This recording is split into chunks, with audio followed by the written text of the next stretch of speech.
And we had a retired government official who's our government relations manager, and he sat there very politely through the whole workshop I was doing on what we needed to do, the strategy to help the client deal with this issue. And he then let me finish, and then he said, about an hour later, and then he said, Alistair, that's all very good, but I think all I need to do is call up the Ministry of Information and ask them to kill the story.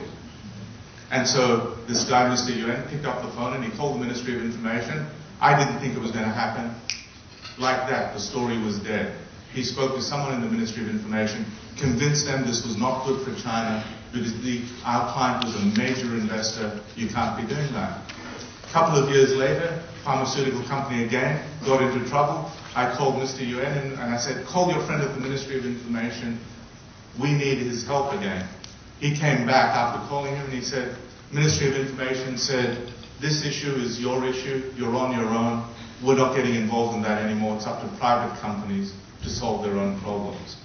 So it's important to try to get that balance right and know when you can call on the government, when you can't. Having someone like Mr. Yuan in your office is very valuable for that because he has the right contacts to do that.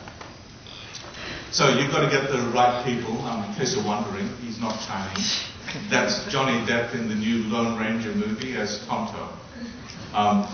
Reason I have that picture is I think Johnny Depp is probably the wrong sort of person, but the whole thing is, in the thing of the Lone Ranger, is he gets an Indian to help him through Indian territory.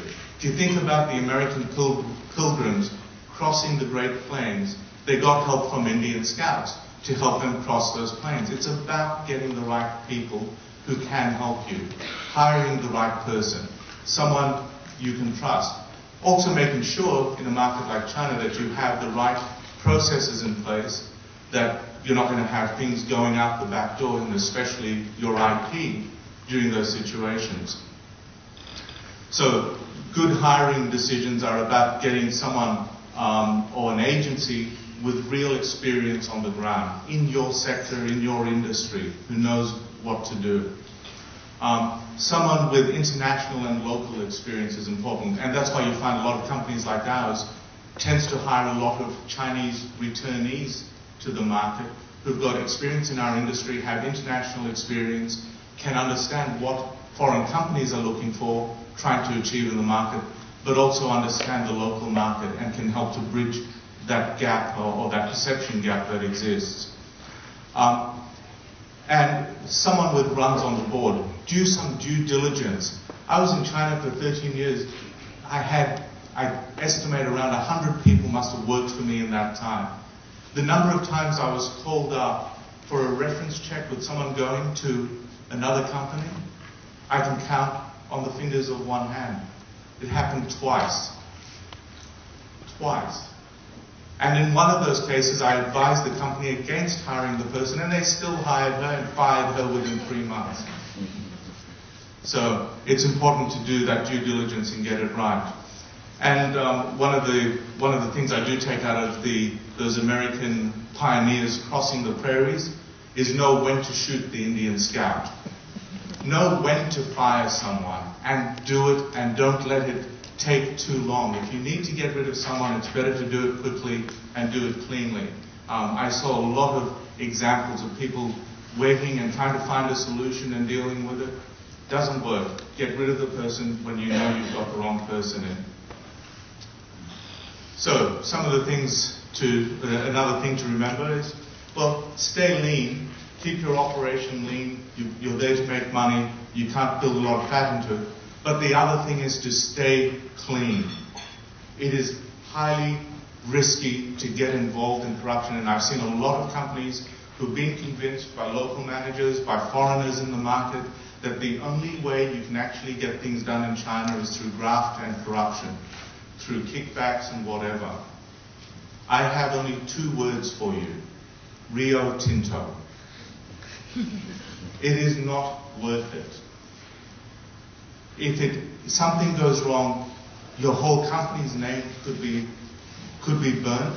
If it's individuals doing it and you're aware of it, you need to do something about it. Chinese law will not be forgiving on you if you are caught doing something wrong. Australian law will not be forgiving on you. And if you have operations in the US law will not be forgiving. The US will come after you. And there have been examples of this where the US has gone after German executives working in China because a German company was listed on the New York Stock Exchange. The German guy had never been in America. When the guy had left China and had gone to another market, I think it was Mexico, America extradited a German from Mexico, put him on trial in the US for corrupt practices in China. So it's important to make sure you do keep things very clean and choose your business partners wisely. Some years ago I was called in by an Australian organization, a university which was dealing in China. They had found out that their joint venture partner had been embezzling the joint venture company. And so they decided to fire him.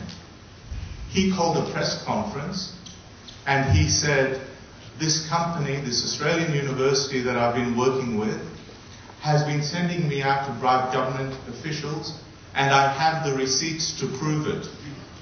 And he pulled all the receipts out. And then he said, and what's more, the university is a front for the Falun Gong, which is an illegal organization in China, because they had a talk at the university by members of the Falun Gong. And we were called in, and then we had to try to re-establish the bona fides of this university, what it was actually doing, that it wasn't corrupt, that in Australia we have something called freedom of speech at universities, and it was probably 2 people who attended this talk. So, to sum up, the ways to success for you in China. You've really got to do your research. Understand the market, understand the segment of the market that you're going after. Make sure that you customize your product to the local tastes of the market. What works in Australia doesn't necessarily work in China. Find out what they're going to like. Communicate appropriately in a culturally sensitive way. Right? Make sure your communications resonate in the market. Ask locals. One of the things I always did in China before getting up and giving a speech like this was I would market test my bad jokes on the guys in the office, on the locals. Not to find out my jokes were bad, I already knew that, but to find out they weren't culturally insensitive. Right? Remember that the world is smaller and more connected. What you do in Australia will get playback in China, and it may not be the playback you want. So make sure you're doing things that are culturally sensitive here as well. Okay?